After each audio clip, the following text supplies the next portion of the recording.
কথা হল আপোনালোকে ভিডিওটো চাই আছে ভাল লাগিলে চেনেলটো সাবস্ক্ৰাইব কৰি দিব আপোনালোকে সাবস্ক্ৰাইব নকৰে আপোনালোকৰ লগত মই তেতিয়াই ভিডিওটো মই বনাই ভাল পাম যেতিয়া আপুনি সাবস্ক্রাইব কৰি থব বেল আইকনটো টিপি থব কাৰণ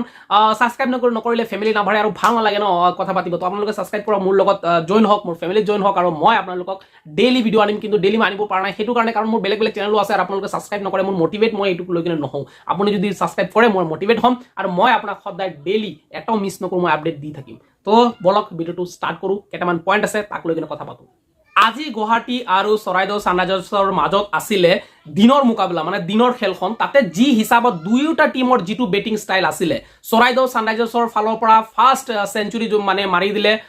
সুমিত গাডিগঙ্কাৰে যি হিচাপত হি বেটিং কৰিলে ভাই সুমিত গাডিগঙ্কাৰ ফৰ্মত আছিলে ডাঙৰ ৰান এটা বনাব পৰা নাছিলে কিন্তু আজিৰ মেচখনত সুমিত গাডিগঙ্কাৰ যি হিচাপত বেটিং কৰিছিলে 7টা 6 মাৰিছে আৰু 107 ৰান বনাই দিছিলে ফাৰ্ষ্ট সেঞ্চুৰী এপিএলৰ আপুনি ভাবিছেনে ফাৰ্ষ্ট সেঞ্চুৰী আৰু 207 ৰান মানে ডাবল সেঞ্চুৰী টাৰ্গেট মানে এনেকুৱা কেতিয়াও হোৱা নাছিলে এই কেটা মেচত মানে এপিএলৰ এইটো স্টাৰ্টিংৰ পৰা লৈ কিনে এতিয়ালৈকে ইমান 200 ৰানৰ টাৰ্গেট কোনো টিমে দিয়া নাছিলে চৰাইদেউ সানৰাইজাৰ্ছে 207 ৰানৰ 200 টাৰ্গেট এটা দিছিলে তাতে প্ৰদ্যুন শইকীয়াৰ 59 ৰান এটা ইনিংছ আহিলে আৰু সুমিত গাডিগঙ্কাৰ ইহঁতৰ কাপ্তান হি মাৰিলে 107 ৰান তাৰ মানে দুয়োটা মিলি মানে 3টা উইকেট ডাউন আছিল সিহঁতৰ আৰু 207 ৰানৰ এটা টাৰ্গেট দিছিলে গুৱাহাটী ৰয়েলছত কিন্তু ভাই আপুনি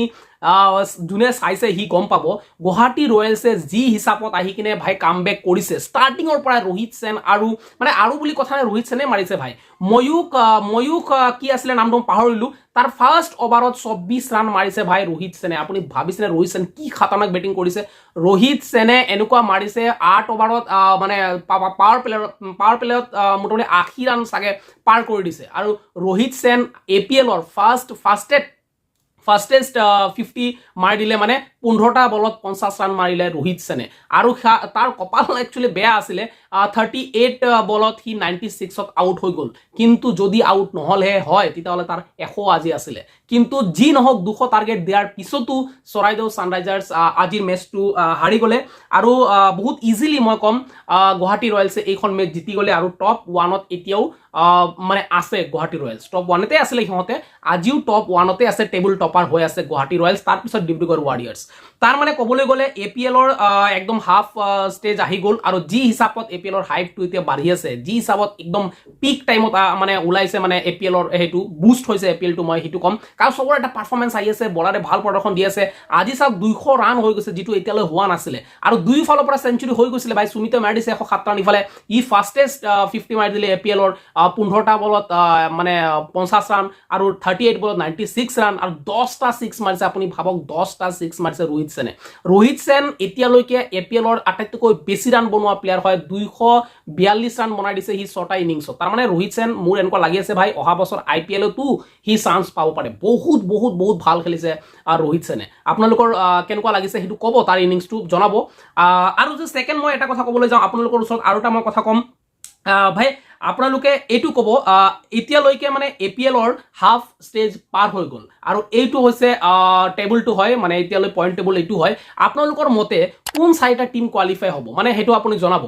কোনটো টিমৰ আপোনাৰ লাগি আছে যে এইটো হ'ব এতিয়ালৈ যেনেকুৱা লাগি আছে এনেকুৱাই থাকিব নে তাতেও উলট ফ্লেট হ'ব আপুনি কমেন্ট কৰি হেতু জনাব সেকেন্ড মই থাৰ্ড আৰু এটা মই ক'ব বিচাৰিছো এইখন মানে এই ভিডিওটোত হাৰ্দিক পাণ্ডিয়াৰ কেটামান ৰুমাৰ্স ওলাই আছে হাৰ্দিক পাণ্ডিয়াৰ ট্ৰেডিং লৈ কিনে মানে আইপিএলৰ কথা মই ক'ব গৈছো ইয়াতে হাৰ্দিক পাণ্ডিয়া বহুত নিউজ এনেকুৱা আহি আছে কেকেআৰত যাব বহুত নিউজ আহি আছে আৰআৰত যাব আৰু বহুত নিউজ আহি আছে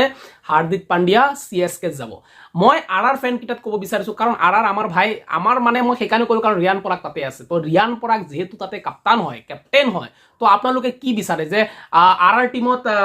হাৰ্দিক পাণ্ডিয়া যাব মানে বিচাৰে নেকি যে আৰআৰ টিমত হাৰ্দিক পাণ্ডিয়া আহি যাওক কিন্তু ভাই আপুনি হেতু ভাবিব আৰআৰ টিমত যদি হাৰ্দিক পাণ্ডিয়া আহি যায় মোৰ এনেকুৱা লাগে ৰিয়ান পৰাগৰ ক্যাপ্টেনশিপ কিবা এটা প্ৰবলেম আহিব পাৰে কি ঠিক আৰআৰত যদি হাৰ্দিক আহে তাকে ক্যাপ্টেনি দিয়ে নেকি তাৰমানে ৰিয়ান পৰাগৰ ক্যাপ্টেনিটো গুচি যাব পাৰে তাৰ ক্যাপ্টেনশিপ এটা ইস্যু আহি যাব পাৰে ৰিয়ান পৰাগ আৰু হাৰ্দিক পাণ্ডিয়া তো আপোনালোকৰ কি লাগে যে ৰাজস্থান ৰয়েলছত হাৰ্দিক পাণ্ডিয়া আহিবনে তো এইকেইটা আছিলে ডাঙৰ খবৰ মই এইটো ভিডিঅ'ত মই এই 3টা 4টা পইণ্ট লৈ আলোচনা কৰিম আৰু আপোনালোকৰ যাৰ ভাল লাগে কমেন্ট কৰি জনাব